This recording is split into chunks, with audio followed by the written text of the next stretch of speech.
All right, good evening, everyone. Thank you for coming to the Oregon-Jackson Street Bridge Public Informational Meeting. It's the fourth time we've been out to the public for the project. Started way back in 2015, had a gap for a couple of years in there, but going on 9 years now since we started the study out here. My name is Bill Bertrand. I'm the project manager for the Department of Transportation in the Northeast region. Before we get going, just want to introduce some of the project team members that we have here tonight. In the back, Tammy Raby is our supervisor for Winnebago County projects in our region. Missy Cook is one of our region communications managers. Mark Cantala, another one of our communications managers. Trevin Peters is real estate, so if you do have questions specific to that, and again, there aren't a lot of properties on here, but Trevin can answer any real estate questions. And then from our design consultant team tonight, we've got Julia Bush, who's our consultant project manager for HDR. Chase Keeler, also from HDR. And then Justin Arndt in the back is from Kapoor Associates, one of the lead designers for the project. And then Destiny Ingram as well from HDR, helping with the communications. So based on the turnout tonight, I don't know if we've got one for one, but you have plenty of opportunity to meet with a project team member if you do have questions, and after we're done with the presentation, there'll be an opportunity for questions.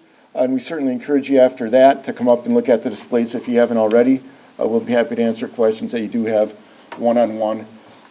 Just to mention, when we do get to the question parts, again, it's not a huge crowd, but try to keep your questions general. If you do have a specific question with regard to a property or your specific situation, those are probably best answered in the one-on-one situation afterwards. So with that, I'll turn it over for Julia to run through the presentation that we have this evening. All right, thank you, Bill. All right, so today we're going to cover the project location, some project background, some updates for those of you who have already been to a couple of these meetings, discuss the selected alternative, and go over some aesthetic opportunities that have been identified, discuss the schedule, and then open it up for the discussion and questions at the end. So as one of the 4 Fox River crossings in Oshkosh, the Oregon-Jackson Street Bridge crosses the Fox River between USH 45, Main Street, and State Trunk Highway 44, which is Wisconsin Street. The purpose of this project is to continue to provide a safe and reliable crossing of the Fox River on Oregon-Jackson Street. The selected alternative, which is a bridge replacement, addresses the structural and geometric deficiencies of the existing structure, maintains safe access and passage for all users, including motorists, bicyclists, pedestrians, persons with disabilities, and waterway users. It also meets the transportation demand for this roadway and complies as much as possible with all state, regional, and local plans, including city redevelopment planning. Some of the project background, the existing structure was constructed in 1956 and is nearing the end of its service life. In its current state, the bridge is still safe for all modes of travel. A 2012 report showed some bridge deficiencies, and an environmental study began, as Bill mentioned, in 2015. This included early stakeholder meetings to help identify critical local issues. The study was suspended in 2017 due to reevaluation of the bridge condition and a lack of strong consensus of how to move forward on this project. A reassessment of the bridge condition was completed and showed that we could gain another 6 to 7 years of bridge life, so construction was tentatively scheduled for 2028. A recent April 2021 investigation additionally showed that while still safe, a number of issues still need to be addressed for this structure, and 2028 construction is considered reasonable. Some identified bridge deficiencies include wear and corrosion on some of the movable bridge machinery, which will need replacement, deterioration of tack welds and steel plate girders, which will require repair, cracking and spalling on concrete surface bridge piers, the approach spans, as well as the sidewalks. And in addition to some of these deteriorating members, the vertical profiles of their roadway approaches are currently below design standards. Some specific local issues that were identified during some of the early coordination were that the existing bridge has 5-foot sidewalk on approaches and only a 4-foot 8-inch sidewalk across the bascule span. The standard sidewalk width for new bridge construction is a minimum of 6 feet. Another issue is the navigational clearance of this structure. So in the closed position, the existing clearance is only 8 to 9 feet, which is 2 feet less than the Wisconsin River Bridge. This results in this bridge opening 400 times more than the Wisconsin Street Bridge in 2015.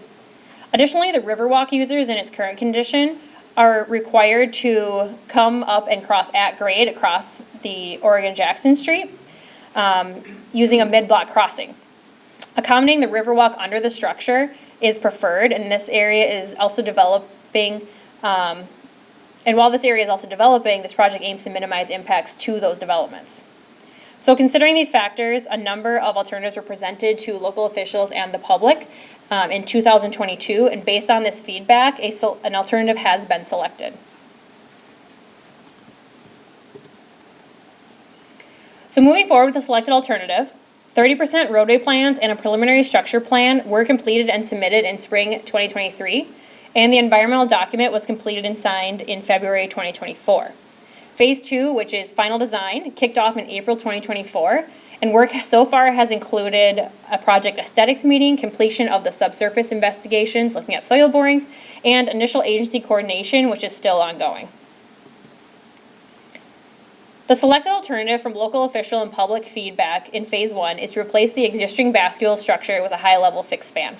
Replacing the structure as opposed to repairing it, which requires ongoing maintenance, will provide infrastructure that's designed to last 75 years before major reconstruction is needed. This new structure will provide motorists, bicyclists, pedestrians a smoother riding surface and reduce delay waiting for the bridge to open and close for the passage of marine traffic. River traffic will also benefit from this improved clearance and the removed barrier of the bascule structure.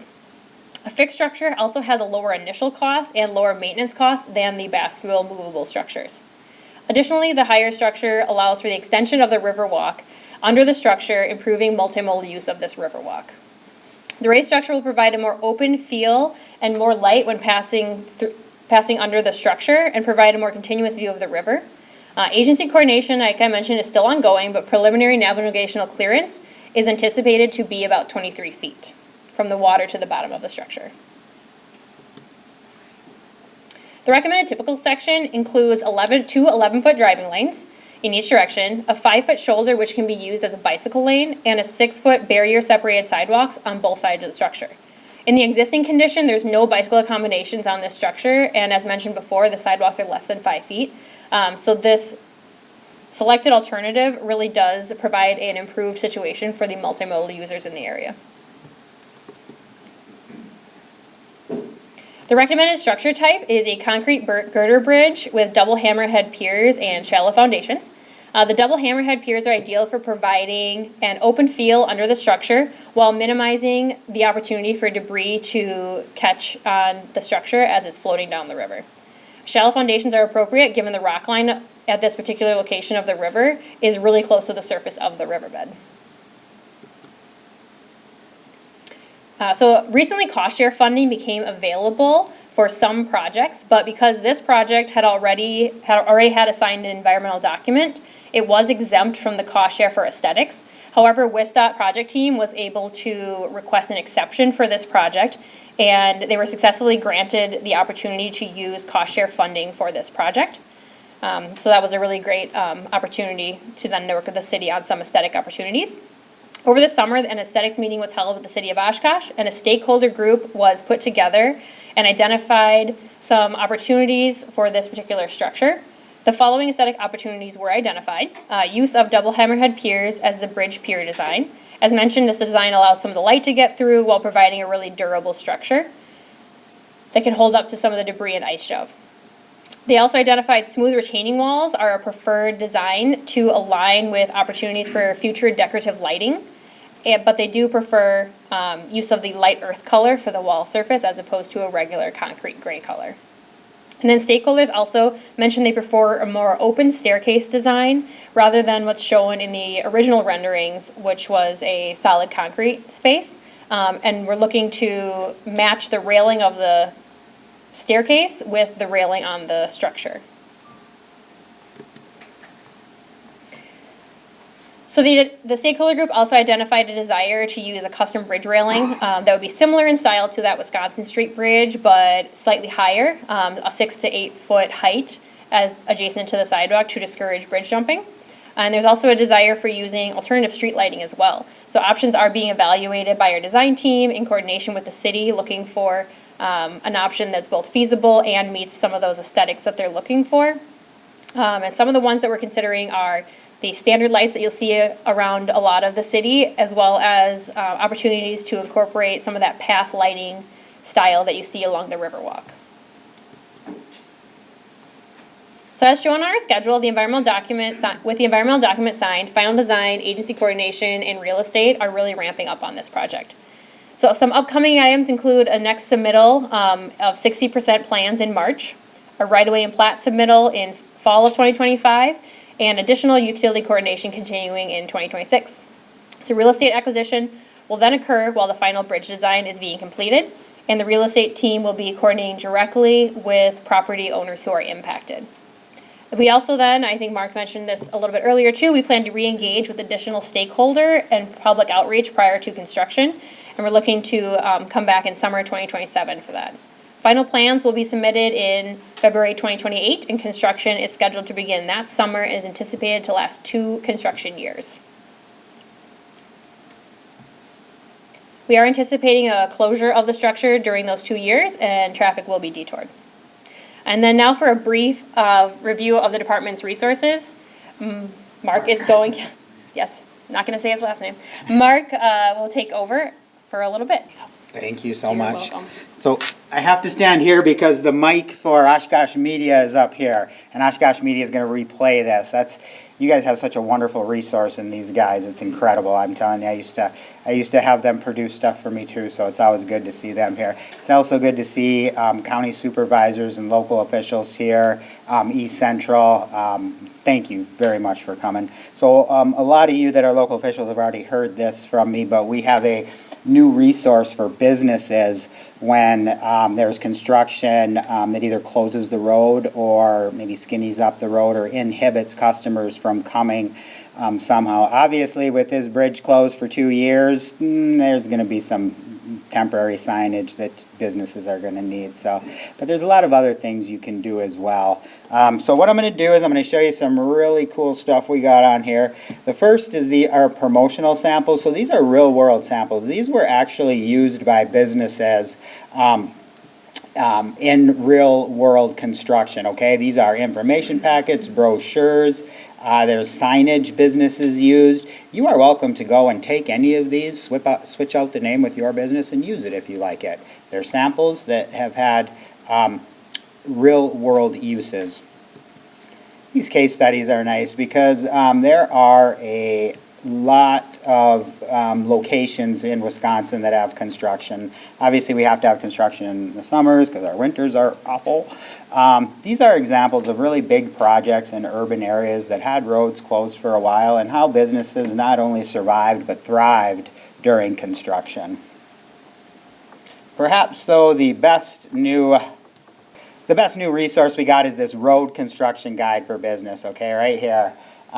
This is really cool. It is a multi-page interactive PDF that you can print out and see everything instead of being interactive with it. I won't go to every page, but I'll highlight some of the key stuff. Our table of contents. We got a letter here from our secretary, Christina Boardman, talking to business owners. This is a neat map because the one thing you should take away from this is that you don't start planning for construction when construction starts. The planning has to start much sooner than when the first shovel goes into the ground. We go into what to expect from WSDOT and then a little bit about how you can play an active role with your customers. And a lot of this stuff is bootstrap stuff, you know, grab yourself by the bootstraps, pull yourself up, and these are resources. Talk a little about getting organized. This is a really neat page. These are chat bubbles. When you hover over the chat bubbles, pop some good information tips that businesses need to be thinking about during construction.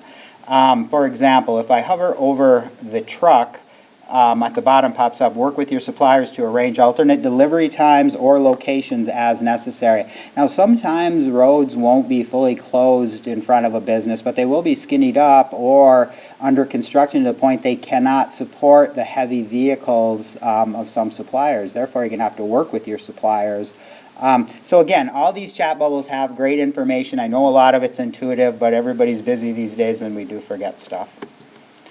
This is a real popular page, right? Temporary business signage. So if the road's closed to your business, okay, you have a right to have temporary business. That would mean like if you're on a detour route out 116, whatever, Highway 116 is closed, the businesses out there would, when the cars are coming before they're detoured, they would see like road open to Bill's Pet Store or whatever business it is. So this is how you get those signs. I won't go through it, it's real self-explanatory. We have I guess the rules here, I mean, they're not really hard rules. We have a maximum sign for multiple business, and maximum lettering signs. So, and then we have this application. Let me open it. And everybody says, why do we need an application? So the application is free, okay? The reason we need this application is for safety, okay? In the past, we've had some issues where business owners or organizations would put the signage on our traffic control devices. You can imagine how unsafe that is. We've also had instances where maybe the tiny little signs, you know, they stick them in the ground. Maybe it's near somewhere where our workers are walking or we know cars are going to be. We can't have that there. That's why we have to have this temporary signage permit, free permit filled out, and then Bill signs off on it and you go on your merry way. Next page. Oh, these are huge projects. Y'all probably remember you were under construction in 2010 for like 4 years in Oshkosh. Green Bay was under construction for a long time. These are, again, examples of what businesses did to keep customers coming, because it was hard in Green Bay, and I know it was hard down here with all the road closures. Then at the end of construction, we have a little bit, tell you what to expect, and then we go into some more WisDOT project resources. We have a little more about the life cycle of a transportation project that gets into it from concept design all the way through maintaining the roads. And then we finish with some additional resources for businesses should they need it. That's it for my presentation, so I'll turn it back to the project team for a conclusion of the project presentation. Thank you. All right. And now we are at the end of our formal presentation, and we can open it up for comments and questions. So we'll have some project team members come up. And who has the first question? Go ahead. Well, I have no experience with constructing a bridge or removing one, but I just wonder that the time frame of 2 years, intuitively to a novice, that seems like a pretty long time. Was that sort of based on funding, or is that just how long it actually will require? So there's a couple things in play there. The removal piece as well, but we also have DNR restricted windows, so we're not able to actually start that construction until June. So it kind of eats into a little bit of that warm summer season that we talked about. So we have to, you know, be mindful of the restrictions that we have within the construction windows as well. When you say 2 years, are you talking about then 2 summers? So it's really like a year and a half, or is it? It'll start Yep. in the fall of 2028, and it'll extend through that winter and most likely and possibly the next winter as well. The thing to understand as well is that the first part of the first half of bridge construction, or the project construction, will be the bridge itself. So you won't see work on the roadways right away, but the work on the bridge in the water is what's going to take a significant amount of time. And as Julie alluded to, the demolition in the initial part, the new bridge is going on the same location, or essentially the same location. So we have to demo the existing bridge before we can even start on the new bridge construction. I have 3 questions. My first question, I like to have a motorboat, so I'm wondering if, when you say the bridge is closed for 2 summers, does that mean the river will be closed for 2 summers also? The navigation would be maintained during the navigation season, typically out there. So again, that would be maintained typical. And I don't know if you were familiar, but we just finished a bridge project in Menasha, again, where the contractor needed to maintain the navigation channel during the navigation season. Okay. So there's a lot more of the bridge that can be worked on outside of the navigation channel, but there will be buoys and everything out there marking the navigation channel in the center of the river in order to maintain the boat traffic during the summer months. Okay? My second question has the, I'll call it Division Street, where they all come and merge. Has that been finalized on how all those roads are gonna Pearl, Division, Oregon, all kind of, I'm sorry, is it Oregon? No, it's Jackson. How those all come in, has that been finalized? Yeah, you can see on this board over here afterwards, and I can pull it up on here, but Justin can describe it a little bit from over there.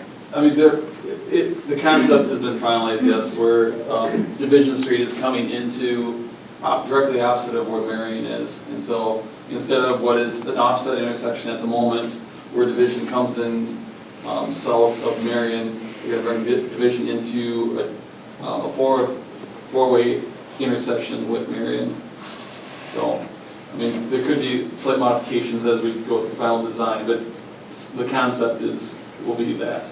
Okay? And my third question has to do with the ramp coming off the second floor parking of City Center, and you won't be able to go on Jackson because the bridge will be elevated. And I heard that there was gonna be a one lane to get out, and it'll be turned all the way over to Division. There's even talk that the other ramp on the east side of City Center will be tore down.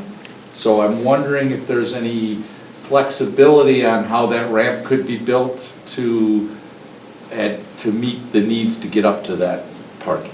And the display here shows what's currently proposed. And I think it's important to understand, first of all, that our project is separate from anything kind of going on at City Center. So we need to make sure that our project can accommodate the existing situation at City Center. We have met on a number of occasions with the owners of the City Center property. We currently do show access coming in from Jackson Street. There is a spur that comes off and shoots back to the west a little and enters the surface parking lot close to that grade. There's also a separate spur that comes up and matches into the existing parking ramp at an elevation obviously above grade. What we have here was showing previous coordination with the City Center owners that mentioned that they only needed one direction in an up direction. So we do have to go back and modify this. We've met with them more recently within the last month, and we will be looking to maintain basically the existing width of the ramp that exists today. So it would accommodate two-way traffic both up and down on that. So again, as Justin mentioned, the concept is there. We are working through final design on some of the details, certainly, but that gives, in a nutshell, kind of what we're looking at for access for the City Center. Can I make one more comment? You said you had a group of community people here that helped you with like the steps and The aesthetic side. stakeholder group. I was part of that group, and thank you for showing it. It's exactly what we said, so I appreciate you taking that into consideration. Are you with Thank the Chamber of Commerce? Am I? No. Nope, that's me. That's you. Yes, you. We were not part of that group. Right, right, but you know what, the Chamber of Commerce can really help out with some of the business resources. We're working closely with the Chamber in Depew right now. We have a large downtown project affecting businesses, and we're meeting with the Chamber separately with their business group, so it's just something to think about when you go. You mean with us? With the Chamber. I'm the director, so I don't know about that, but we're happy. Ron, what he's saying Mark's is talking the to pier Pier. they're doing that, so he Oh, would in like the to pier, get, not in Oshkosh. he would like to get with you to do that here, Yeah, right here yeah, and saying. absolutely. It's where some of the chambers, they let the businesses do their own thing with temporary signage. Some chambers really like to coordinate all the businesses together, so if there's the need for temporary signage by 6 of them, the chamber coordinates the 6 on one sign. We've done that. in the past. Yeah, so, sorry I mistaked you two. It's We're gonna need a new sign. been a long time since I lived in Oshkosh. Question front? As far as the aesthetics of the project, there's a lot of residential area west of the bridge. And I'm wondering what role our area could have in some of those decisions, because I personally, I live between both bridges, and I can look out my dining room windows and look at this bridge, and one of the things I'm concerned about is what am I gonna see when I look out my window in 2028? How do you involve neighborhoods in that? Every situation with aesthetics and incorporating aesthetic elements is a little different. We had discussions with the city officials in preliminary design, and as we started kicking off the second stage of the design, they wanted to organize a stakeholder group with that in order to get comments and feedback.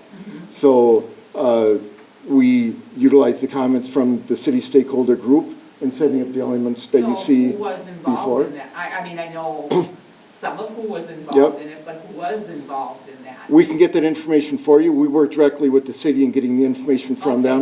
all right. And again, I mean, because it would be good, I mean, our neighborhood in particular, because we have people who live on Sixth Avenue going right up to the approach to the bridge that will, you know, have to deal with traffic changes and having, you know, not that, I mean, we spent a summer dealing with construction in our neighborhood, and figuring out how to get through is, I mean, we're used to that by now, so we'll remember how to do that in 4 years.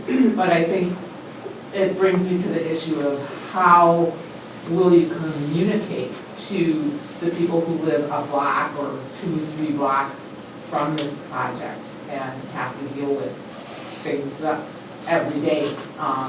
How will we know what we're gonna be facing on a daily basis? again, Julia kind of mentioned, we will have meetings as we get closer to construction in Right. 2027. Right. As we get during construction, certainly, we will have, we have a design website right now.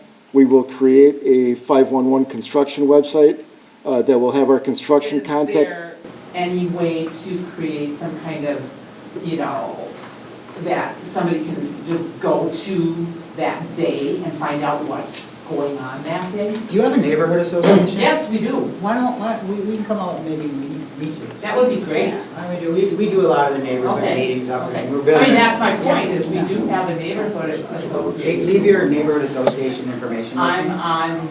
I've signed in, and Thank you. I'm the chair, so you can contact me about anything. Good luck. All right, we'll Thank come you. up. Thank you. You bet. Yeah, but communication during construction is very Yes, transparent. definitely it is. We will get email addresses, we communicate on a weekly basis with that.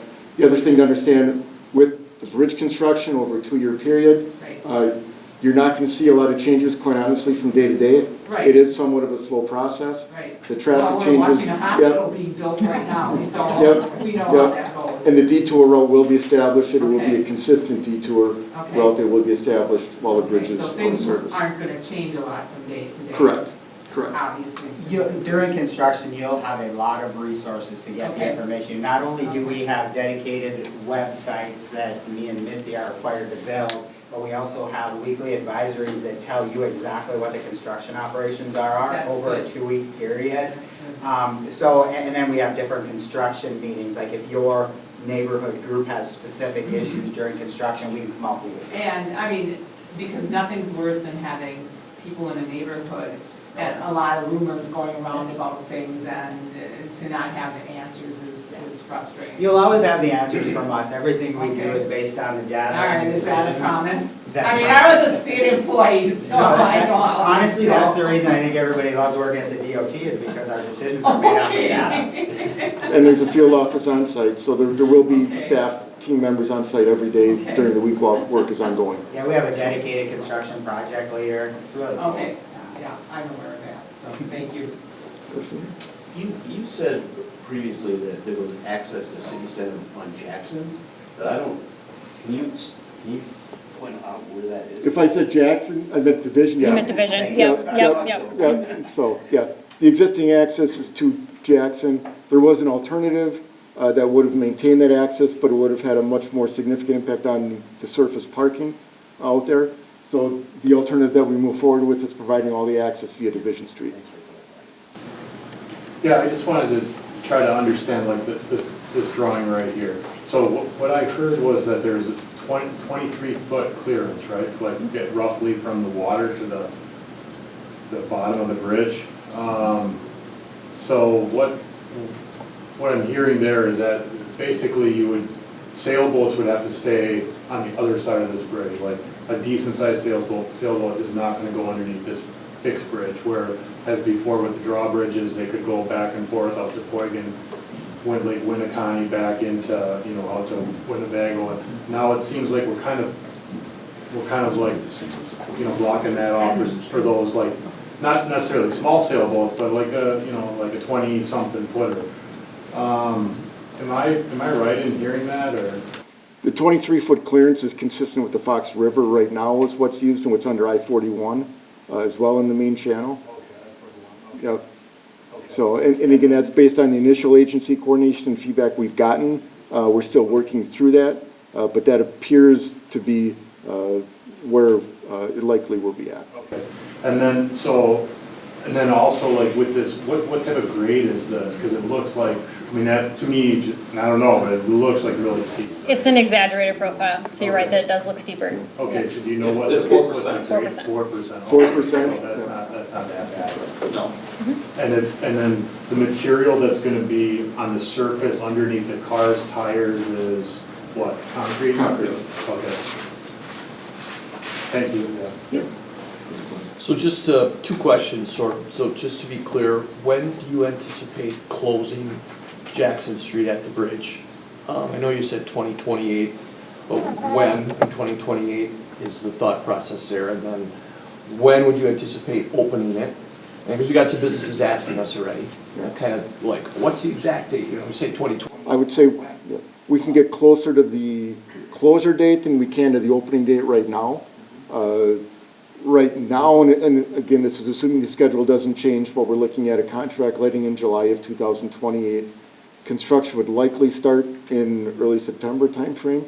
It would be a little bit up to the contractor certainly as far as exactly when they start, but early September is a ballpark of when that likely will be.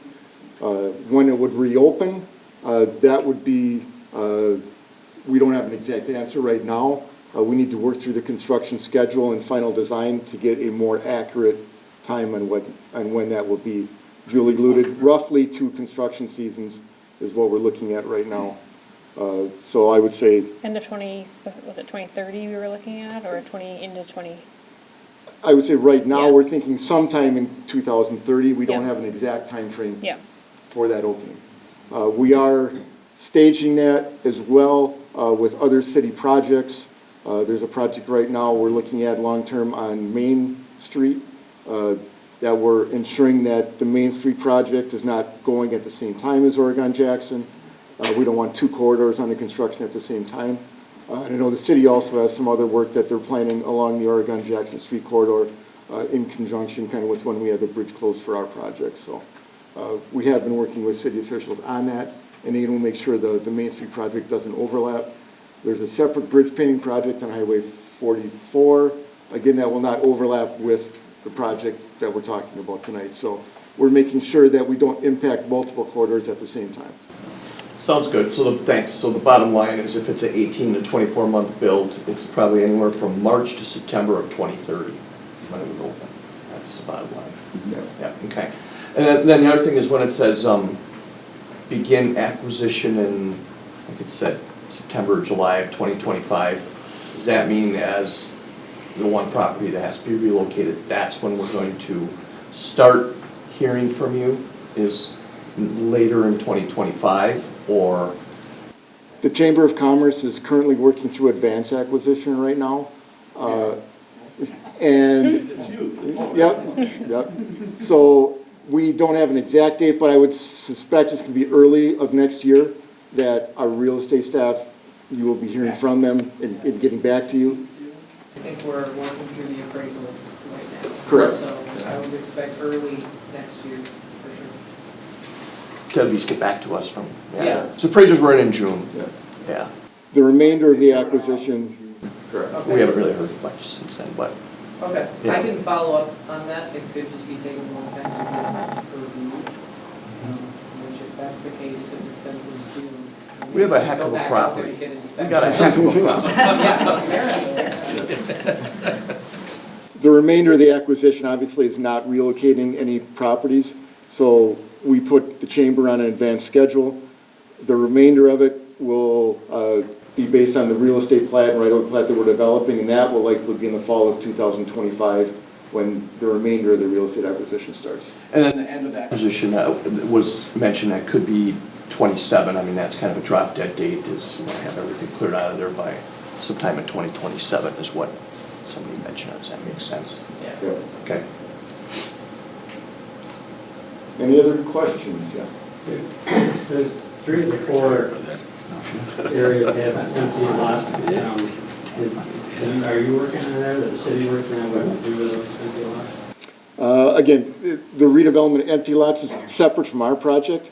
We're dealing with the bridge project and the impacts from the bridge project. There's obviously ongoing redevelopment on the south side with the hospital going in, the merged development property. I mean, obviously our mapping is a couple years old in the northwest quadrant that there's development in that area now. But anything outside of our highway project, you're best talking directly with the city. Yeah, 2 of those 3 properties are under construction right now. It's just the one in the southeast quadrant that's still vacant. Does the hospital run all the way to the new road then? The hospital owns both sides of Oregon Street there. Any other questions?